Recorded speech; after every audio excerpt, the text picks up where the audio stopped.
গোলাম মামুন এটি একটি web series. এটাতে অভিনয় করেছেন জিয়াউল ফারুক অপূর্ব, সাবিলা নূর, মাসুম বাশার, শারলিন ফারজানা, শারিফ সিরাজ, নাজমুস সাকিব আরও অনেকেই। আর ডিরেক্টর হিসেবে আছে শিহাব শাহিন। গল্পের শুরুতে আমরা দেখতে পারি একটি মেয়ে খেলতেছিল গাড়ি দিয়ে, আর ওই পাশ দিয়ে একটি লাশ পড়ে ছিল। তারপর ওই সময় কেউ একজন ফোন দিল, আর মেয়েটি ফোন হাতে নিল আর বলল, তোমার মা কোথায়, তুমি ফোন হাতে নিছো কেন? তারপর সেই মেয়েটি বলে, আমার মা ঘুমাচ্ছে। তারপর ওইখান থেকে বলে, এত দিন দুপুরে ঘুমাইতেছে, আচ্ছা তোমার বাবা কোথায়?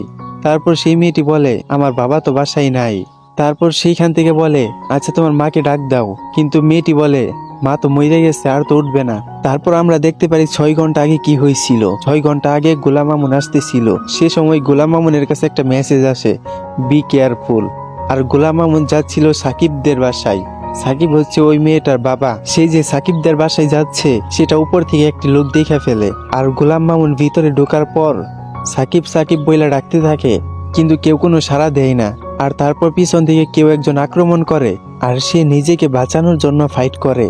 আর আক্রমণকারী গলা চেপে ধরে, আর সে সময় পিছন থেকে একজন আইসা তার গলায় মারে, গাড়ে মারে। আর তারপর গোলাম মামুন সেখানে অজ্ঞান হয়ে যায়। তারপর পরের দিন তানিয়াদের বাসায় পুলিশ আসে। পুলিশ এসে সবকিছু চেক করে, আর ওইখান দিয়ে গোলাম মামুন দেখে সে একটা জায়গায় অজ্ঞান অবস্থায় ছিল। তার জ্ঞান আসে, আর সে সেইখান থেকে উঠে দাঁড়ায়, আর তারপর একজনকে কল দেয়। আর এইখান দিয়ে জিজ্ঞাসাবাদ চলছিল, আর বলতেছিল, সাকিব মামুন তারা কোথায়? তারপর এই লোকটি বলে, কালকে সাকিব ভাই আমাকে অফিসে বলছিল রাত 12:30টায় গোলাম মামুনকে আমার সাথে দেখা করতে, কিন্তু কেন দেখা করতে বলছি এত রাতে? আমি জিজ্ঞেস করছিলাম কোনো মিশন আছে কিনা। তারপর সাকিব ভাই বলল, না কোনো মিশন নয়, পার্সোনাল। আর সে সময় তানিয়ার ফোন বাজছিল। তানিয়ার ফোনটা ঘরেই ছিল। তানিয়া হচ্ছে সাকিবের স্ত্রী। তানিয়াকে গোলাম মামুন কল দিতেছিল, আর বলতেছিল, এতবার কল দিতেছি, কল ধরতেছে না কেন, আর সাকিব কোথায়? তারপর পুলিশ বলে, মামুন আমি রবিন। তারপর গোলাম মামুন বলে, কোন রবিন? তারপর সে বলে, পুলিশ অফিসার রবিন। তারপর গোলাম মামুন বলে, তুমি কেন?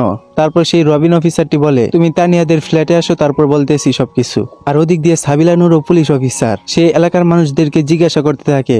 আর তারপর সেইখান থেকে একটি লোক বলে, আমার নাম আনোয়ার, আমার রাতে ঘুম আসে না। কালকে রাতে একটা সময় দেখছিলাম গোলাম মামুনকে তানিয়াদের বাসায় আসতে। আর তারপর সাবিলা নূর বলে, আপনি তাকে চিনেন কিভাবে? আর সেই লোকটি বলে, টিভিতে দেখছিলাম। আর তারপর সাবিলা নূর গোলাম মামুনকে কল দেয়, আর জিজ্ঞাসা করে, কই আছেন স্যার আপনি? আর তারপর গোলাম মামুন বলে, আসি কোনো এক জায়গায়, আচ্ছা রাখেন, পরে কথা বলবো। আর তারপর গোলাম মামুনের কাছে একটা মেসেজ আসে, ডোন্ট ট্রাস্ট এনিবডি। আর সে সেই লোকটাকে কল দেয়, কিন্তু ব্যস্ত দেখায়। আর এদিকে পুলিশ অফিসার রবিন সবার কাছে খোঁজ খবর নেয়, আর সবাই বলতে থাকে, গোলাম মামুনকে প্রায় সময় দেখি তানিয়াদের বাসায় আসতে, মনে হয় তাদের মাঝে কিছু একটা আসছে, আর নাইতে তো এত বাসায় আসতো না ঘন ঘন। আর তারপর গোলাম মামুন সেইখানে আসে, আর জিজ্ঞাসা করে, তোমরা এখানে কেন, কি হয়েছে? তারপর সেখান থেকে বলে, তানিয়া মারা গেছে। আর ওইখানে একটা মেসেজ আসে, রান।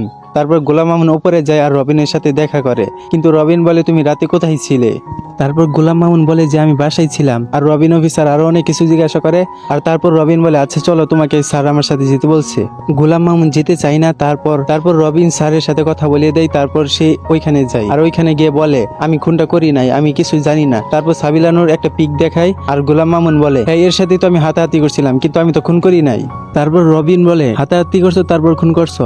আর এইখানে আরো অনেক কিছু বলে, আর গোলাম মামুন ফেসে গেছে তেমন একটা কিছু বলে। তারপর গোলাম মামুন বলে, আমি তাকে খুন করি নাই, আমি তারে শুধু ধরছিলাম, তারপর পিছন থেকে কে জানে আমার মারছে, ওই যে দেখো আমার এখানে দাগ আছে। তারপর রবিন বলে, এটা তো মশার দাগ মনে হইতেছে।